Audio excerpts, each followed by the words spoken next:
भाइयों और बहनों, राष्ट्रपति जी ने आपातकाल की घोषणा की है। इससे आतंकित होने का कोई कारण नहीं है।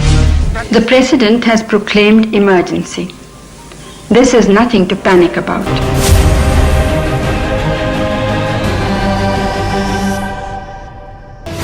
इंदिरा गांधी के इतने संदेश भर से देश में इमरजेंसी लग गई।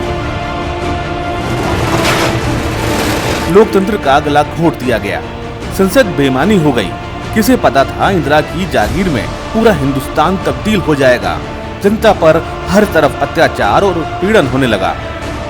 मुझे फरार घोषित किया और रोज रात को 1 बजे 2 बजे उठाना, घर का छानबीन करना, कोई मिलने के लिए आ जाते हैं तो उनके घर में रेड करना, यानी एक उनकी अकेलापन पैदा करने में यानी एक मानसिक यातना है, उसको मैं कहूँगा मानसिक यातना, एक मेंटल टॉर्चर उन्होंने हमारे परिवार पे की। और इंदिरा गांधी खुलकर तानाशाह की भूमिका में आ गई। उस समय कितना समय हम अंदर होंगे, कितना समय इमरजेंसी होगी, इसके बारे में अंदाजे लगाने सरासर फजूल थे, कोई मतलब ही नहीं था। This was something by itself, apart from the duration of the incarceration. By itself it was incredible के एमपीज आए हुए हैं एक पार्लियामेंट्री कमेटी की मीटिंग में भाग लेने के लिए बेंगलोर में, और उनको गिरफ्तार किया जा रहा है। मैं जानता था कि इसका तार्किक परिणाम क्या होगा।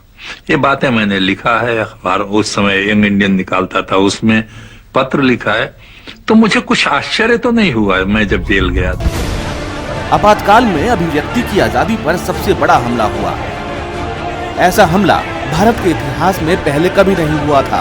ब्रिटिश हुकूमत के दौरान भी नहीं। अखबारों पर सेंसरशिप थोप दी गई। इमरजेंसी अचानक लगी। इंदिरा गांधी ने चतुराई भरी एक चाल चली और उसका मकसद था अब प्रधानमंत्री पद पर बने रहना। अगर वो लोकतांत्रिक नेता होती तो मुकदमा हारने के बाद कांग्रेस को किसी को बना सकती थी, लेकिन उन्होंने दूसरा रास्ता चुना और लोकतंत्र का गला घोटा। दिल्ली के कई अखबार दफ्तरों की बिजली काट दी गई। अब सिर्फ वही छप सकता था जिसे सरकार चाहती, यानी मीडिया पर पूरी तरह सेंसरशिप लगा दी गई। If we are not vigilant, our fundamental rights can be snatched away from us by a dictatorial government. तस्वीरों में जिन अखबारों की सूची आप देख रहे हैं, इन सभी को आपातकाल के उत्पीड़न का शिकार होना पड़ा। अखबारों की आवाज दबा दी गई। पत्रकारों की कलम की धार को कुंद कर दिया गया। दिखाई दे रहे समाचार पत्र, पत्रिकाओं के ये नाम आज भी गवाही देते हैं। मीडिया पर जुल्म ऐसा कि मान्यता प्राप्त पत्रकारों की मान्यता खत्म कर दी गई। जस्टिस शाह की रिपोर्ट है, उसने उसमें कहा है कि कोई वजह नहीं थी, कोई इंटेलिजेंस रिपोर्ट नहीं थी, कोई कुछ नहीं थी कि भाई ऐसा डिक्टेटरशिप कर लो या सब बात में ले लो। ये तो एक ही बात हुई कि वो हाई कोर्ट में हारी और उसके बाद उसने स्टेप डाउन करने की बजाय उसने कानून जो कॉन्स्टिट्यूशन था उसको ही सस्पेंड कर दिया और अपना राज हो गया। दुनिया भर के अखबारों में भारत की इमरजेंसी की खबरें हेडलाइन बनी, लेख और संपादकीय छपे।